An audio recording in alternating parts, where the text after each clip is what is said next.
who was issuing a traffic ticket to somebody else. The suspect then gets out of his car, fires a shot in the passenger window, and then reaches inside and fires a second shot. Just absolutely horrific, John. It is awful. And Dan, there were other shootings around the country this weekend. Fill us in what happened there. Yeah, fortunately, none of those other officers were killed. One seriously injured in St. Louis, Missouri, who was shot in the face. But yeah, I mean, kind of a crazy situation all across the country. Two shootings in Missouri, one in Gladstone, Missouri, a suburb of Kansas City, then that one in St. Louis, and then another one in Sanibel Island, Florida. In that situation, the suspect was captured after a shootout with police officers. Both of the suspects in Missouri were shot and killed, John. All right, Dan Simon reporting for us. Thanks so much. Joining me now, San Antonio Police Chief William McManus.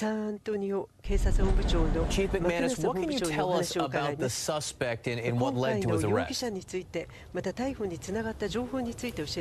suspect is a resident of San Antonio. Through a variety of videos, videotapes, information that we got through investigation with the assistance of the FBI, Texas Rangers, Texas DPS, the United States Marshals.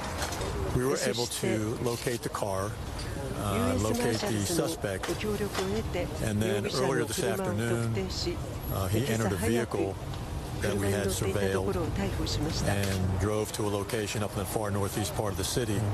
Our SWAT team made the traffic stop and made the arrest without incident. Was this an individual who had been known to you prior to this? No, he does have a record, but no, we did not really know of him prior to this incident. You said earlier you believed that the uniform was the target. Now that you have this man in custody, is that still the case? I absolutely do. Based on the actions of this individual prior to the shooting, we have a fairly good video documentation of what he was doing, and I am still convinced that he was targeting Blue, targeting an SAPD police officer. Didn't matter who it was just any officer that he came across. Can you give us any sense of why that is, what you've seen in the evidence that leads you to that conclusion? Well, I don't want to get too much into the facts of the investigation, to the evidence, but again, just a variety of actions that he demonstrated prior to the shooting. So I do know this has been a challenging day for you and for the entire department, in particular the family of Detective Benjamin Marconi. What can you tell us about the detective? He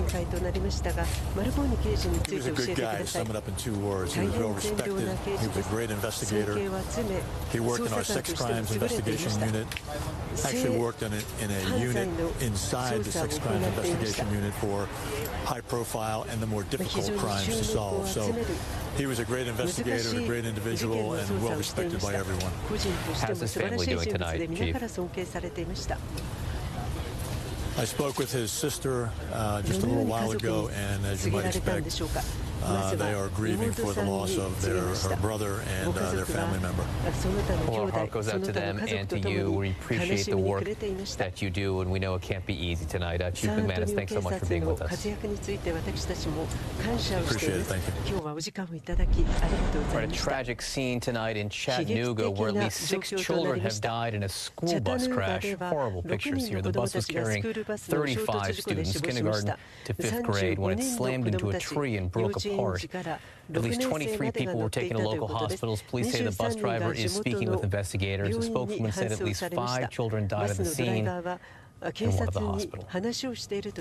Up next, breaking news. The president-elect's team issues a statement after a self-described alt-right group gathers to celebrate his victory, a celebration complete with racist language and Nazi imagery. How a Trump spokesman is responding. That's next.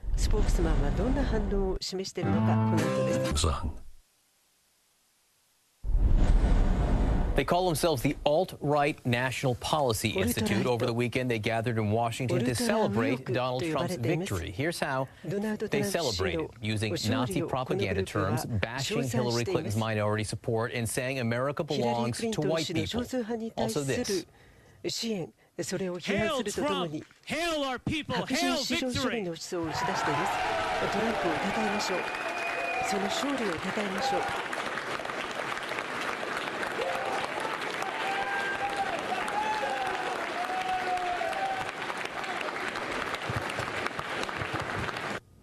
That video comes from The Atlantic. In that same speech, apparently, he also questioned whether Jews are actually people. The Trump team has responded in a statement. This is from spokesman Brian Lanza, quote, President-elect Trump has continued to denounce racism of any kind, and he was elected because he will be a leader for every American. To think otherwise is a complete misrepresentation of the movement that united Americans from all backgrounds. Back now with our panel, Kayleigh McEnany. This was not a Donald Trump event. This is people who were there who say they also support Donald Trump.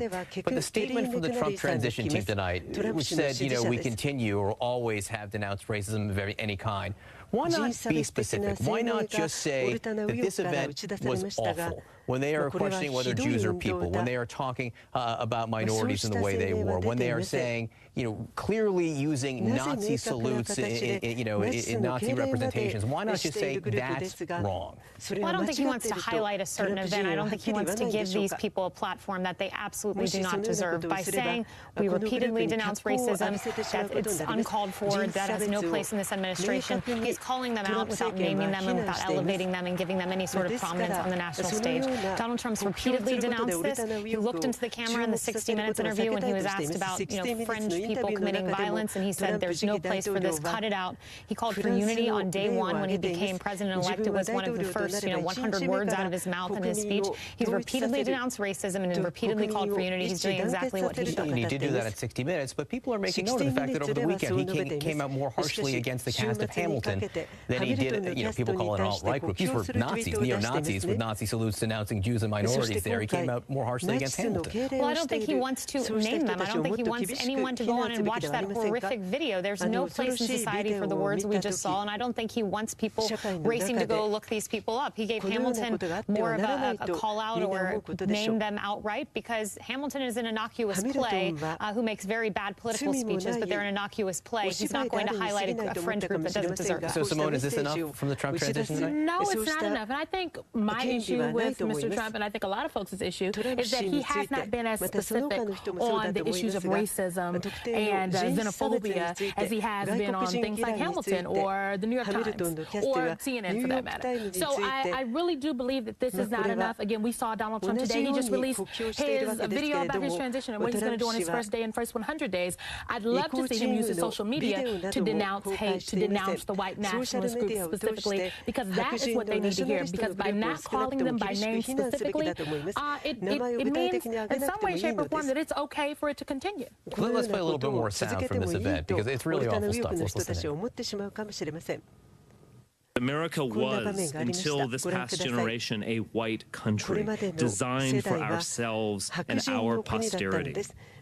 It is our creation. It is our inheritance, and it belongs to us. Errol Louis, your reaction to what we've seen there, and again, the transition response? Well, I mean, it's startling ignorance, right? Apparently, he doesn't know who designed Washington, D.C., where he is having this event. Apparently, he doesn't know much about the history of the United States, and so he tells these lies and these distortions to his group and so forth. But I think the point really can't be said often enough. There were, 238-something, people, places, and things that Donald Trump insulted on Twitter. Not one of them involved the alt-right. And until and unless he really sort of comes clean about that and sort of owns up to the fact that he has encouraged in subtle and not so subtle ways the growth of these people and has refused to make part of his politics pushing them back to the margins where they belong. He's going to have to own this. Hey, Peter, I think even calling him the alt-right in this case may sanitize it. I mean, and again, you saw the Nazi salutes. You heard the comments. Well, they made comments about Jews questioning whether Jews are in fact people. That's not alt-right. That's, that's just flat anti-Semitic and Nazi propaganda. Right. Let's be clear. If Mitt Romney were the president-elect, this event would not be happening in the Ronald Reagan building in Washington, D.C. These people are emboldened because we have a president-elect who called for a ban on Muslims, who repeatedly called Elizabeth Warren Pocahontas, who called Mexican immigrants rapists, right down the line, whose very slogan today, America First, echoes the isolationist anti-Semitic slogan of Charles Lindbergh. So and who ran